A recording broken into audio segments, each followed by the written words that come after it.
According to the Centers for Disease Control, ADHD affects more than 10% of the U.S. population between the ages of 4 and 17, or at least that's about how many adolescents in the United States are currently diagnosed with the condition. Over the last 3 decades, diagnosis of ADHD has been skyrocketing, with many experts telling us that the rate of diagnosis has put the condition into a category of being an epidemic, with children as young as 2 years old being diagnosed as having ADHD. It's time that we take a look at what's really driving this phonied up epidemic. Starting in the 1990s, parents began to learn more about ADD and ADHD, and they immediately thought that their child fit the description for many reasons. Maybe their child wasn't paying attention in class, or maybe they had too much energy, or maybe their grades weren't all that great. Suddenly, every gripe that parents had about their children became grounds to medicate them beyond recognition. Now, it's not to say that there aren't legitimate cases of ADHD. Those absolutely do exist. But to believe that a child as young as 2 years old suffers from this condition isn't only naive, but extremely dangerous for that child's development.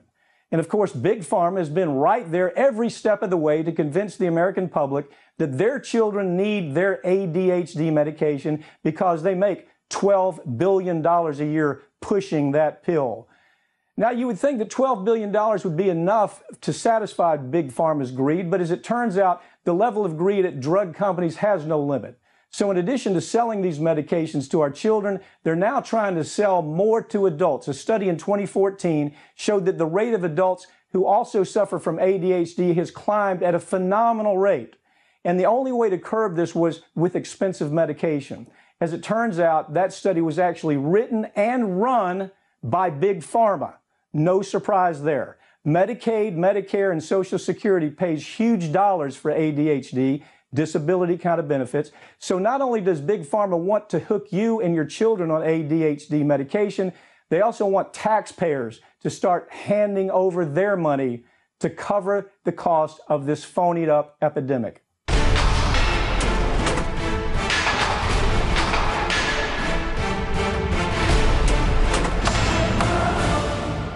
Joining me now to talk about this is RT correspondent Brigida Santos. Brigida, let's start by talking about the 2014 study on adult ADHD. What did that study say? And we know who was behind it, if the industry actually paid for it and ran it. But what did it come out and say?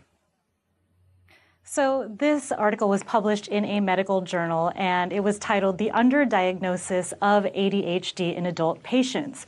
Now, this basically was written by people with financial ties to the pharmaceutical industry, and if you read the fine print at the very bottom of the study in the acknowledgments section, it thanks Eli Lilly for funding the study. And Eli Lilly, of course, is a major manufacturer of drugs, including ADHD medications, and the entire point of this study was to alert psychiatrists on how to identify this disorder in adults, which Eli Lilly says is underdiagnosed. So they want these doctors to start pushing their drugs onto people and to tell patients that they are suffering from ADHD, even if they might not be, Mike.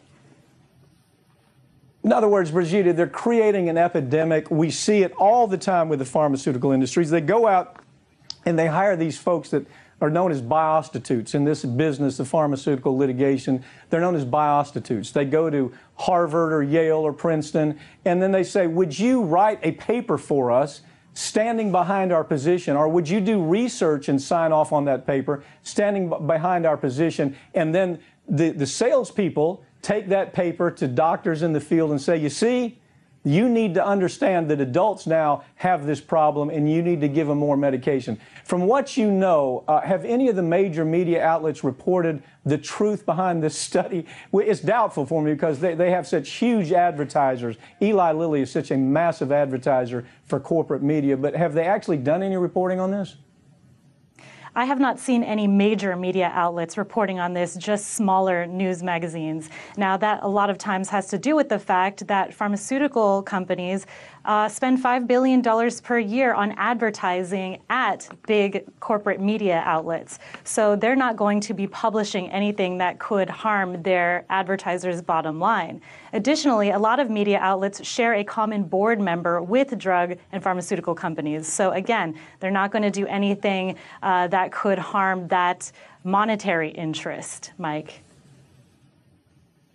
In other words, what we see is ABC or CBS or NBC may have a board member from Merck or Pfizer or Bayer sitting on that board, that every meeting that board member from the drug industry gets to influence that media. That's the first influence. And the second influence is they spend $5 to $10 billion a year. If you turn on the news tonight and just watch the nightly news, you'll see 7 to 8 commercials from the pharmaceutical industry telling you that something's wrong with you and that we have a pill for it. Isn't that what we're seeing here, Brigitte? Tell us about the criteria here that Big Pharma is pushing to convince adults that they have ADHD. What are these alleged symptoms that now show up in a DSM-4 to where we can say, okay, we can make a diagnosis and then we can charge Medicaid, we can charge Medicare, and they have to pay this claim because we have a diagnosis. What's your take on that?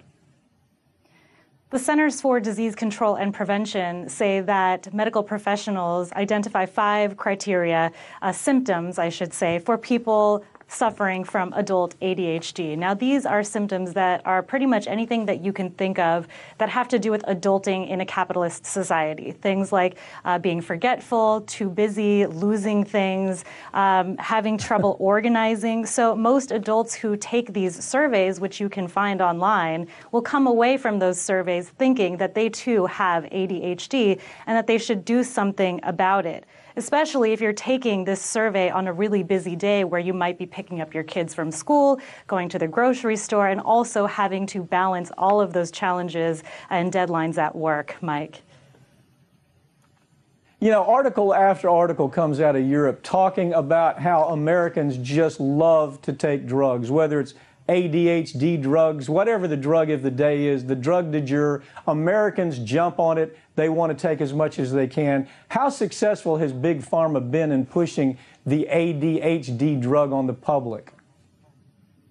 So in adults, 3.4% have ADHD worldwide, and in the United States, it's slightly higher at 4.4% of adults.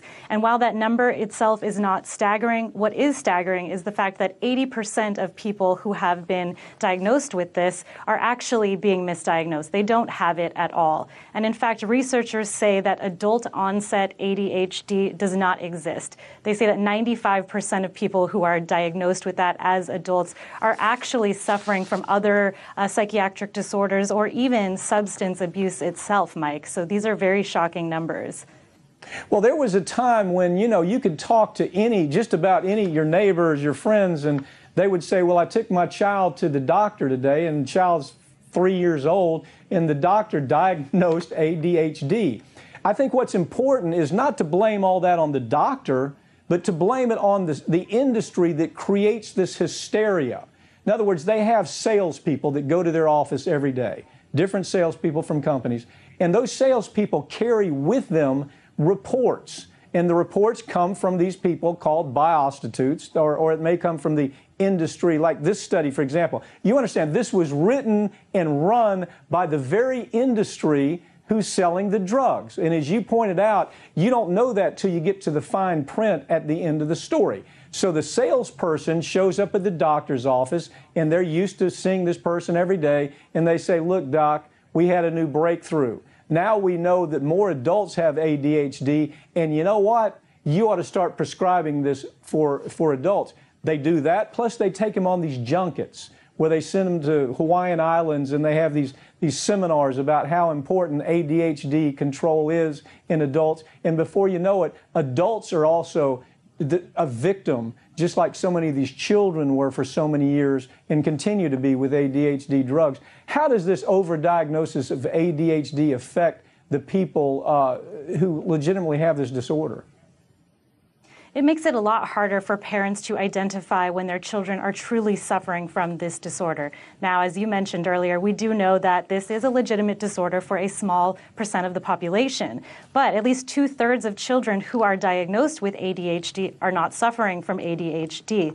So we have a misdiagnosis epidemic, not an ADHD epidemic.